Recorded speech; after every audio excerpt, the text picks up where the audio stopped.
Well, welcome back to DJX Chronicles. I did want to say really quick, I've been taking a break away from these narrating videos because I just wasn't feeling it. I didn't feel like anything I said was being heard, and I was reading these stories for no reason, and part of me didn't want to record again at all. But over the last few days doing random gaming videos and not even talking on some of them, I am getting back to reading the stories. Because I started reading them to immerse myself in a different world. And I figured, why not read it out loud and record it for other people who might enjoy the same thing? It's partially for some sort of educational bit, even though most of it is fictional crap, but it it makes you a little more knowledgeable on random crap because you just hear random stuff while reading them. But point is, I was wanting to take a break. I didn't want to do any more of these, but I'm back. I'm going to try on part 5 of At the Mountains of Madness, which is the one I've been trying to do. It's a good story. It's just a little long because it's actually a novella, but it's pretty good. Sorry about the rambling bit there. I wanted to get out why I've been playing video games instead. Because I like playing games, but I started to read these weird freaking stories. Even if they are weirdly whitewashed unintentionally by my part. I mean, on their part, it was probably intentionally. Okay, I'll shut up. Part 5. I think that both of us simultaneously cried out in mixed awe, wonder, terror, and disbelief in our own senses as we finally cleared the past and saw what lay beyond. Of course, we must have had some natural theory in the back of our heads to steady our faculties for the moment. Probably what we thought of such things as the grotesquely weathered stones of the Garden of the Gods in Colorado, or the fantastically symmetrical wind carved rocks of the Arizona desert. Perhaps we even half thought the sight a mirage, like that we had seen the morning before on first approaching those mountains of madness.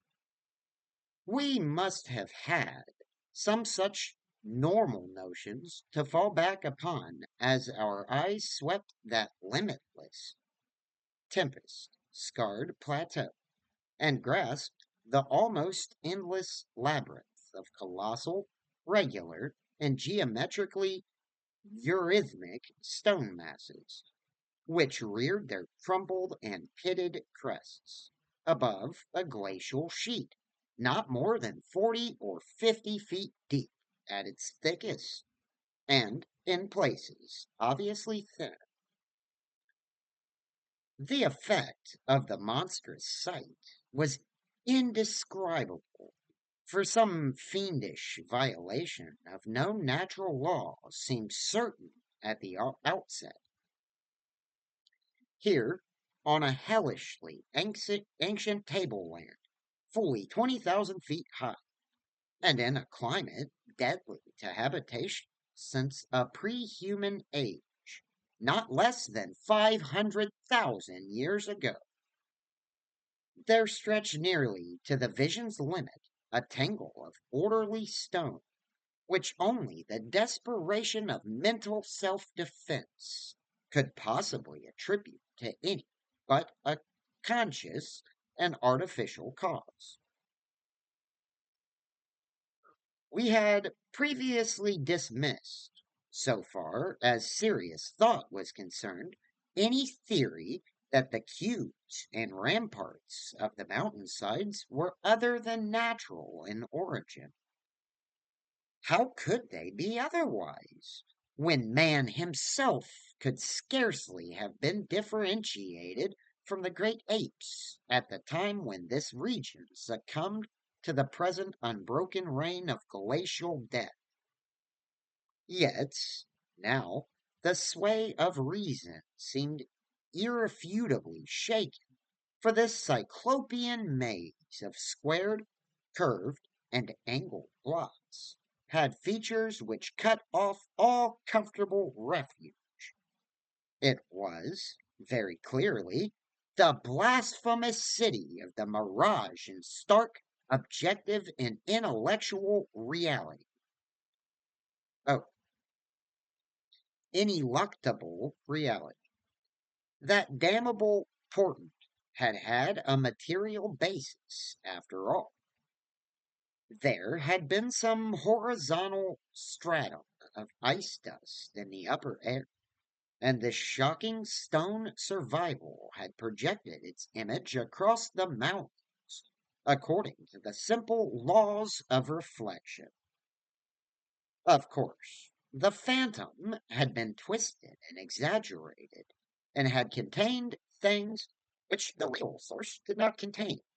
Yet, now, as we saw that real source, we thought it even more hideous and menacing than its distant image. Only the incredible, unhuman massiveness of these vast stone towers and ramparts had saved the frightful thing from utter annihilation in the hundreds of thousands, perhaps millions of years it had brooded there amidst the blasts of a bleak upland. Corona Mudai, will die, roof of the world. All sorts of fantastic phrases sprang to our lips as we looked dizzily down at the unbelievable spectacle.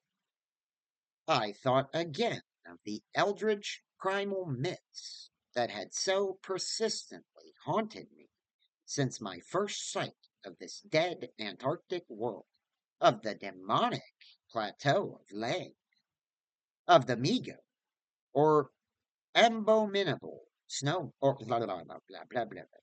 Wow. Abominable snowmen of the Himalayas, of the necrotic manuscripts with their pre-human implications, of the Cthulhu cult, of the Necronomicon, and of the Hyperborean legends of formless Sathugor, and the worse than formless star spawn associated with that semi-entity.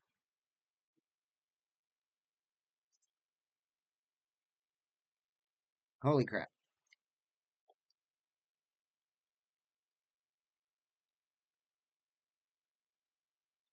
For boundless miles in every direction, the thing stretched off with very little thinning.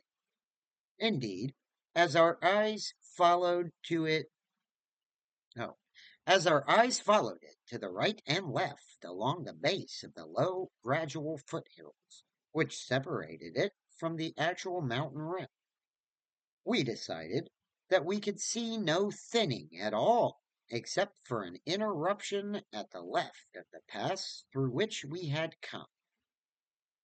We had merely struck at random a limited part of something of incalculable extent.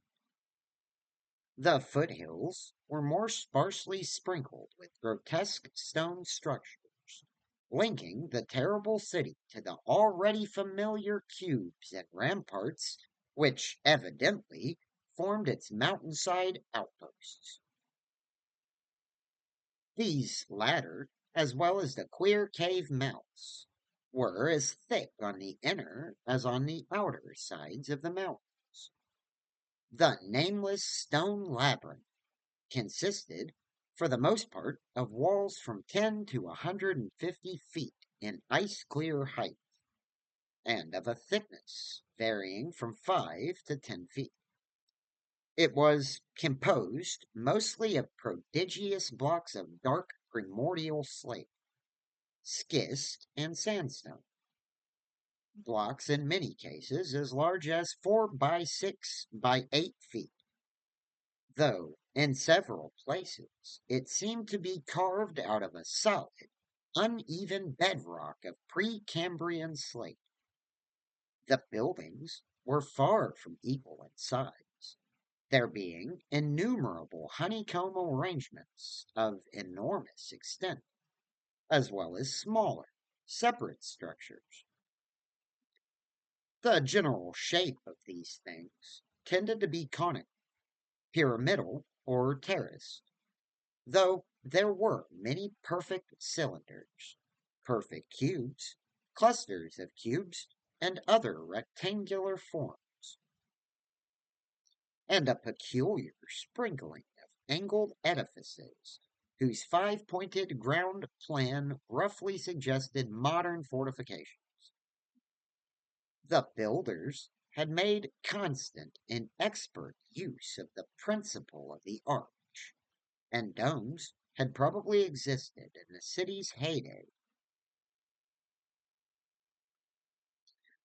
The whole tangle was monstrously weathered, and the glacial surface from which the towers projected was strewn with fallen blocks and immemorial debris. Where the glaciation was transparent, we could see the lower parts of the gigantic piles, and noticed the ice-preserved stone bridges, which connected the different towers at varying distances above the ground. On the exposed walls, we could detect the scarred places where other and higher bridges of the same sort had existed.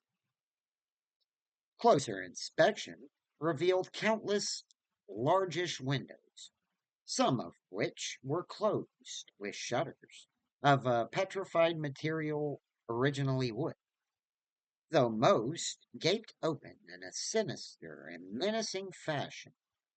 Many of the ruins, of course, were roofless and with uneven, though wind-rounded upper edges, whilst others, of a more shapely conical or pyramidal model, or else protected by higher surrounding structures, preserved intact outlines despite the omnipresent crumbling and pitting.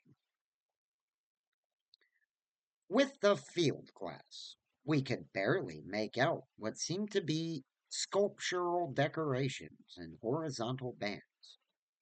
Decorations including those curious groups of dots whose presence on the ancient soapstones now assumed a vastly larger significance. In many places, the buildings were totally ruined and the ice sheet deeply riven from various geological causes. In other places, the stonework was worn down to the very level of the glaciation.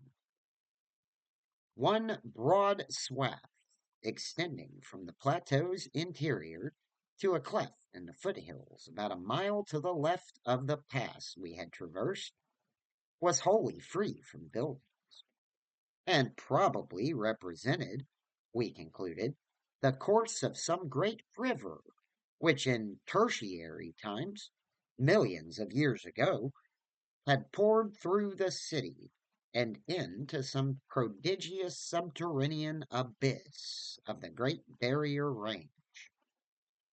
Certainly, this was above all a region of caves, gulfs, and underground secrets beyond human penetration.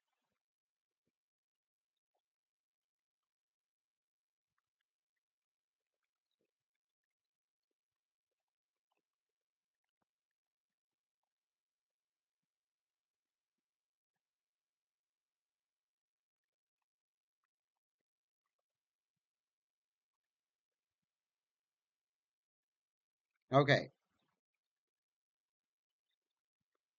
looking back to our sensations and recalling our dazedness at viewing this monstrous survival from eons we had thought pre-human, I can only wonder that we preserved the semblance of equilibrium, which we did. Of course, we knew that something, chronology, scientific theory, or our own consciousness was oh, woefully awry. Yet we kept enough poise to guide the plane, observe many things quite minutely, and take a careful series of photographs, which may yet serve both us and the world in good stead. In my case, ingrained scientific habits may have helped, for above all, my bewilderment and sense of menace there burned a dominant curiosity to fathom more of this age old secret, to know what sort of beings had built and lived in this incalculably gigantic place, and what relation to the general world of its time, or of other times so unique a concentration of life could have had. For this place could be no ordinary city. It must have formed the primary nucleus and center of some archaic and unbelievable chapter of Earth's history, whose outward ramifications, recalled only dimly in the most obscure and distorted myths, had vanished utterly amidst the chaos of terrene convulsions long before any human race we know had shambled out of apedom. Here sprawled a Paleogen metropolis, compared with which the fabled Atlantis and Lemuria.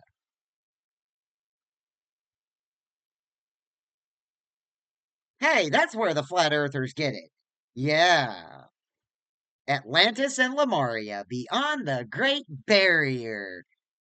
That's where they got it. Sorry, I'm being ridiculous. Here sprawled a Paleogen metropolis, compared with which the fabled Atlantis and Lemuria, Palmorium and Ulzuldara, and Olathol in the land of Lamar are recent things of today, not even of yesterday. A megalopolis ranking with such whispered prehuman blasphemies as Valusia, Relay, Ebe in the land of Minar, and the nameless city of Arabia Deserta. As we flew above that tangle of stark Titan towers, my imagination sometimes escaped all bounds and roved aimlessly in realms of fantastic association, even weaving links betwixt this lost world and some of my own wildest dreams concerning the mad horror at the camp. The plane's fuel tank, in the interest of greater lightness, had been only partially filled. Hence, we now had to exert caution in our explorations. What, you have no gas gauge? Okay. Even so, however, we covered an enormous extent of ground, or rather air, after swooping down to a level where the wind became virtually negligible. There seemed to be no limit to the mountain range, or to the length of the fruitful stone city. Fruitful? Nice. You can't read it all. Frightful stone city, which bordered its inner foothills. 50 miles of flight in each direction showed no major change in the labyrinth of rock and masonry that clawed up corpse like through the eternal ice. There were, though, some highly absorbing diversifications, such as the carvings on the canyon where that broad river had once pierced the foothills and approached its sinking place in the great range. The headlands at the stream's entrance had been boldly carved into cyclopean pylons, and something about the ridgy barrel shaped designs stirred up oddly vague, hateful, and confusing semi resemblances in both Danforth and I. We also came up upon several star shaped open spaces, evidently public squares, and noted various undulations in the terrain, where a sharp hill rose. It was generally hollowed out into some sort of rambling stone edifice, but there were at least two exceptions. Of these latter, one was too badly weathered to disclose what had been on the jutting eminence, while the other still bore a fantastic conical monument carved out of the solid rock and roughly resembling such things as the well-known snake tomb in the ancient valley of Petra.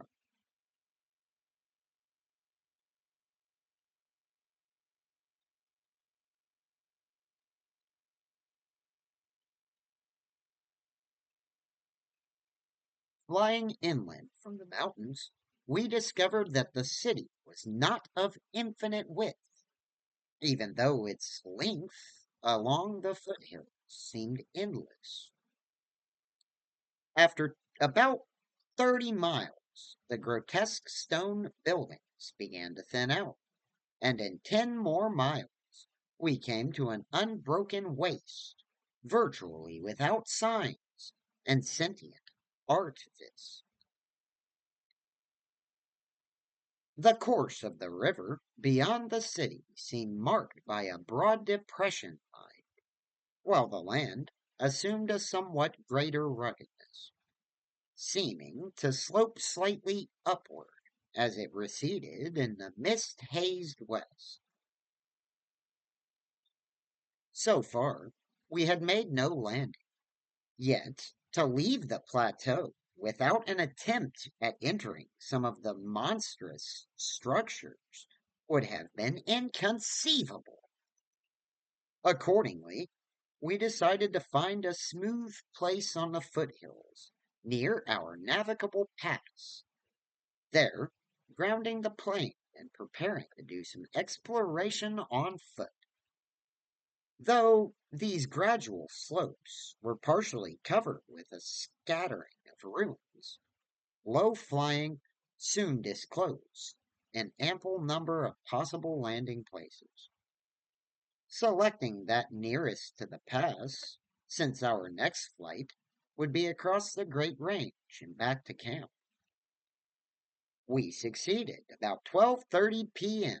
coming down on a smooth, hard snow field, wholly devoid of obstacles, and well adapted to a swift and favorable takeoff later on. It did not seem necessary to protect the plane with a snow banking for so brief a time and in so comfortable an absence of high winds at this level. Hence, we merely saw that the landing skis were safely lodged and that the vital parts of the mechanism were guarded against the cold. For our foot journey, we discarded the heaviest of our flying furs and took with us a small outfit consisting of pocket compass, hand camera, light provisions, voluminous notebooks, and paper, geologist's hammer and chisel, specimen bags, coil of climbing rope, and powerful electric torches with extra batteries. This equipment having been carried in the plane on the chance that we might be able to effect a landing, take ground pictures, make drawings and topographical sketches, and obtain rock specimens from some bare slope, outcropping, or mountain cave. Fortunately, we had a supply of extra paper to tear up, place in a spare specimen bag, and use on the ancient principle of hare and hounds for making our course in any interior mazes we might be able to penetrate. Okay, Hansel and Gretel, this had been brought in case we found some cave systems with air quiet enough to allow such a rapid and easy method in place of the usual rock chipping method of trailblazing.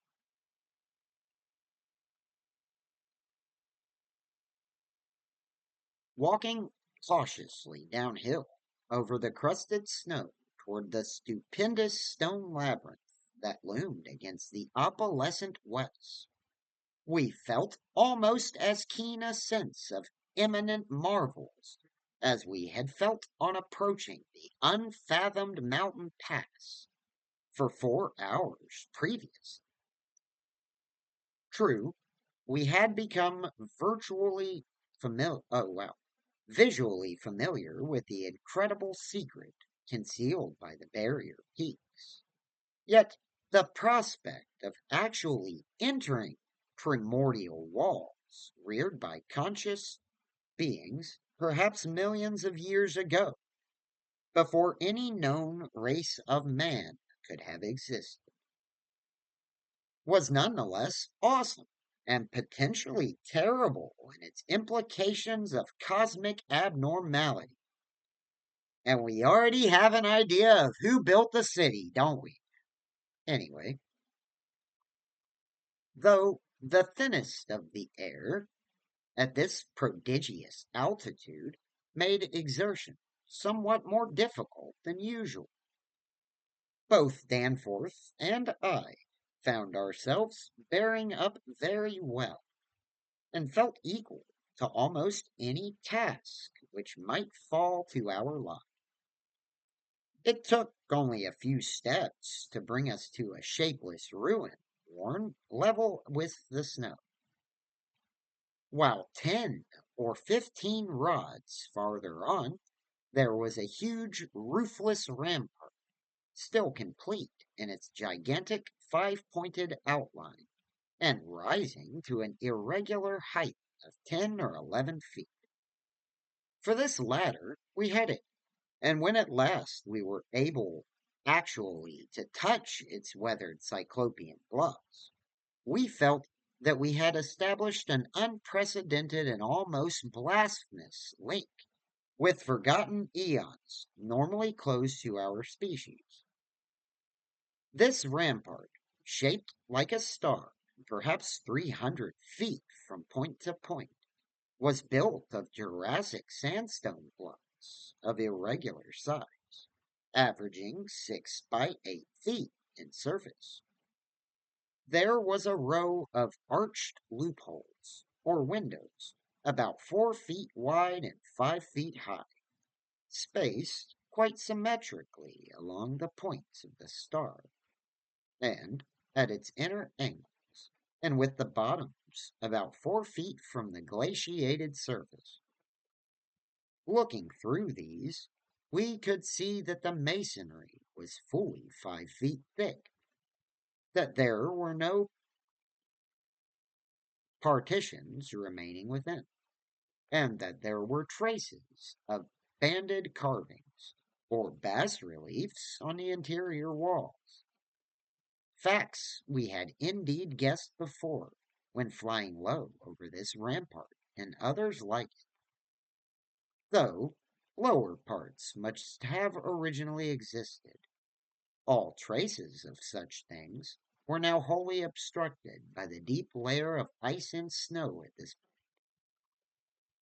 We crawled through one of the windows and vainly tried to decipher the nearly effaced mural designs, but did not attempt to disturb the glaciated floor. Our orientation flights had indicated that many buildings in the city proper were less ice choked, and that we might perhaps find wholly clear interiors leading down to the true ground level. If we entered those structures, still roofed at the top, before we left the rampart, we photographed it carefully and studied its mortarless cyclopean masonry with complete bewilderment. We wished that Peabody were present, for his engineering knowledge might have helped us guess how such titanic blocks could have been handled in that unbelievably remote age, when the city and its outskirts were built up.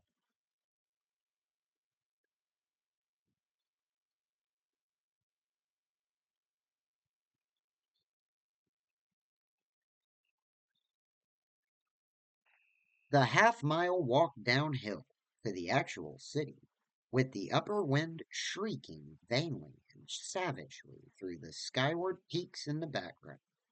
And something worse, smallest details will always remain engraved on my mind. Only in fantastic nightmares could any human beings but Danforth and I convince such optical effects? Between us and the churning vapors of the west lay that monstrous tangle of dark stone towers, its outre and incredible forms impressing us afresh at every new angle of vision. It was a mirage in solid stone, and were it not for the photographs, I would still doubt that such a thing could be. The general type of masonry was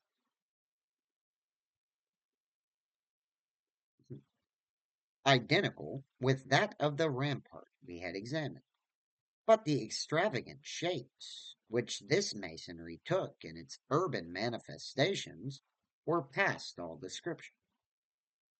Even the pictures illustrate only one or two phases of its infinite bizarrerie, endless variety, preternatural massiveness, and utterly alien exoticism.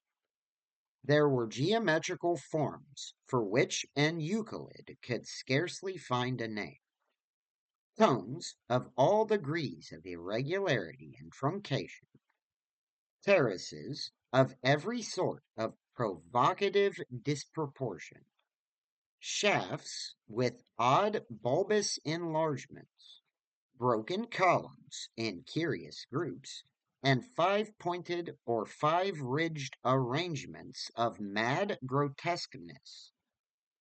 As we drew nearer, we could see beneath certain transparent parts of the ice sheet and detect some of the tubular stone bridges that connected the crazily sprinkled structures at various heights of orderly streets. There seemed to be none, the only broad, open swath being a mile to the left, where the ancient river had doubtless flowed through the town into the mountains.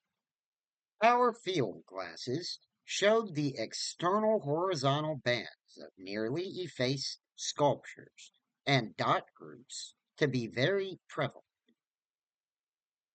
and we could half imagine what the city must once have looked like, even though most of the roofs and tower tops had necessarily perished. As a whole, it had been a complex tangle of twisted lanes and alleys, all of them deep canyons, and some little better than tunnels because of the overhanging masonry and overarching bridges.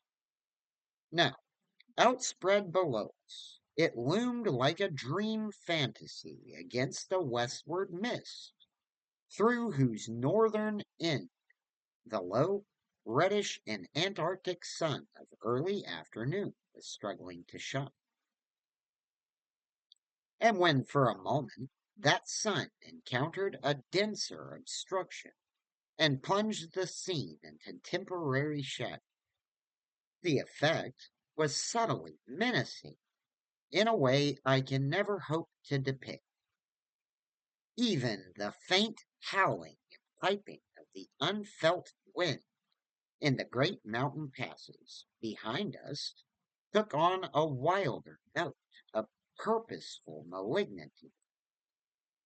The last stage of our descent to the town was unusually steep and abrupt, and a rock outcropping at the edge, where the grade changed, led us to think that an artificial terrace had once existed there. Under the glaciation, we believed there must be a flight of steps, or its equivalent, when at last we plunged into the labyrinth town itself, clambering over fallen masonry and shrinking from the oppressive nearness and dwarfing height of omnipresent crumbling and pitted walls. Our sensations again became such that I marvel at the amount of self control we retained. Danforth was frankly jumpy, and began making some offensively irregular speculations about the horror at the camp, which I resented all the more because I could not help sharing certain conclusions forced upon us by many features of this morbid survival from nightmare antiquity. The speculations worked on his imagination, too, for in one place, where a debris littered alley turned a sharp corner, he insisted that he saw faint traces of ground markings, which he did not like, while elsewhere he stopped to listen to a subtle imaginary sound from some undefined point, a muffled musical piping, he said, not unlike that of the wind in the mountain caves, yet somehow disturbing different. The ceaseless five-pointedness of the surrounding architecture and of the few distinguishable mural arabesques had a dimly sinister suggestiveness we could not escape, and gave us a touch of terrible subconscious certainty concerning the primal entities which had reared and dwelt in this unhallowed place. Nevertheless, our scientific and adventurous souls were not wholly dead, and we mechanically carried out our program of chipping specimens from all the different rock types represented in the mason.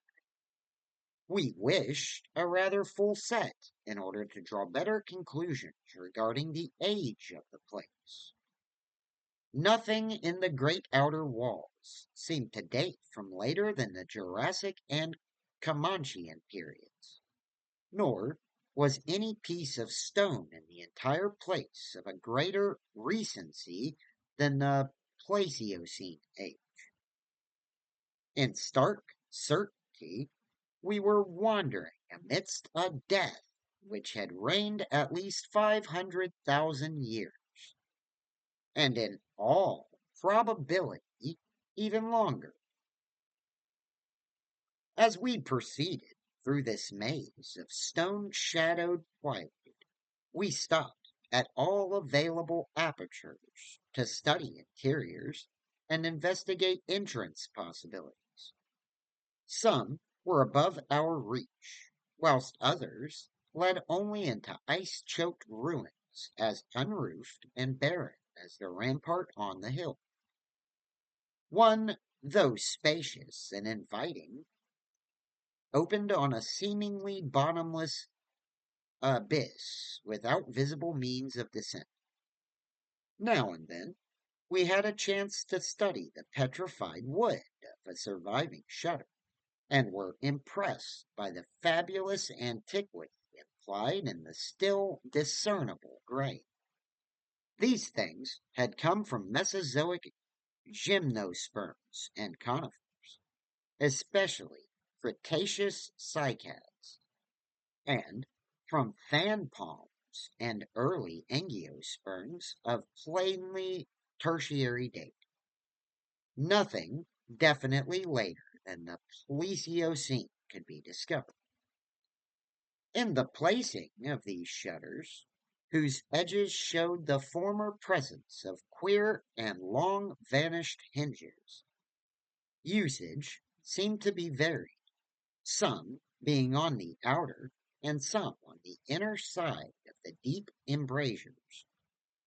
They seemed to have become wedged in place, thus surviving the rusting of their former and probably metallic fixtures and fastenings.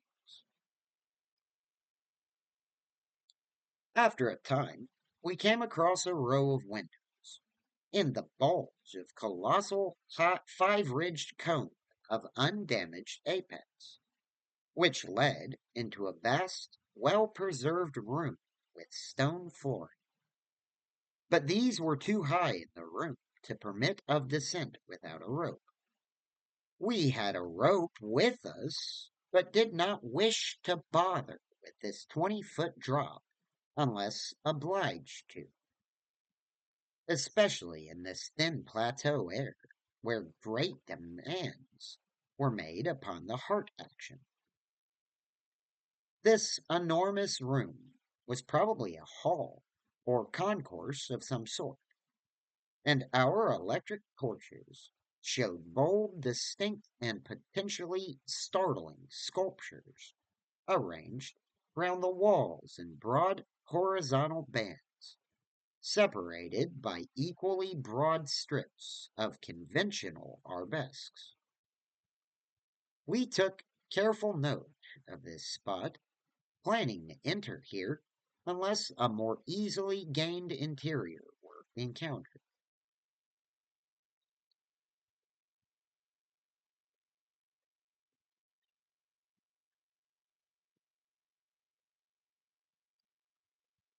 Finally, though, we did encounter exactly the opening we wished, an archway about 6 feet wide and 10 feet high, marking the former end of an aerial bridge which had spanned an alley about 5 feet above the present level of glaciation. These archways, of course, were flush with upper story floors, and in this case, one of the floors still existed. The building, thus accessible, was a series of rectangular terraces on our left facing westward. That across the alley, where the other archway yawned, was a decrepit cylinder with no windows and with a curious bulge, about 10 feet above the aperture. It was totally dark inside, and the archway seemed to open on a well of illimitable emptiness. Heat debris made the entrance of the vast left hand building doubly easy. Yet for a moment we hesitated before taking advantage of the long wished chance. For though we had penetrated into this tangle of archaic mystery, it required fresh resolution to carry us actually inside a complete and surviving building of a fabulous elder world whose nature was becoming more and more hideously plain to us. In the end, however, we made the plunge and scrambled up over the rubble into the gaping embrasure. The floor beyond was of great slate slabs and seemed to form the outlet of a long, high corridor with sculptured walls. Observing the many inner archways which led off from it, and realizing the probable complexity of the nest of apartments within, we decided that we must begin our system of hare and hound trailblazing. Thereto, our compasses, together with frequent glimpses of the vast mountain range between the towers in our rear, had been enough to prevent our losing our way. But from now on, the artificial substitute would be necessary. Accordingly, we reduced our extra paper to shreds of suitable size, placed these in a bag to be carried by Danforth, and prepared to use them as economically as safety would allow. This method would probably gain us immunity from strain, since there did not appear to be any strong air currents inside the primordial masonry. If such should develop, or if our paper supply should give out, we could, of course, fall back on the more secure, though more tedious and retarding method of rock chipping. Just how extensive a territory we had opened up, it was impossible to guess without a trial. The close and frequent connection of the different buildings made it likely that we might cross from one to another on bridges underneath the ice, except were impeded by local collapses and geological rifts, for very little glaciation seemed to have entered the massive constructions. Almost all the areas of transparent ice had revealed the submerged windows as tightly shuttered, as if the town had been left in that uniform state until the glacial sheet came to crystallize the lower parts for all succeeding time. Indeed, one gained a curious impression that this place had been deliberately closed and deserted in some dim bygone era, rather than overwhelmed by any sudden calamity or even gradual decay. Had the coming of the ice been foreseen, and had a nameless population left in mass to seek a less doomed abode, the precise physiographic conditions attending the formation of the ice sheet at this point would have to wait for later solution. It had not, very plainly, been a grinding drive. Perhaps the pressure of accumulated snows had been responsible, and perhaps some flood from the river, or from the bursting of some ancient glacial dam in the Great Range, had helped to create the special state now observable. Imagination could conceive almost anything in connection with this place. All right. Thank you all so much for watching the video. And I'm really sorry if that was confusing. Anyway, I'm going to go on ahead and cut the video. Thanks everybody for being here. And uh, yeah, please subscribe.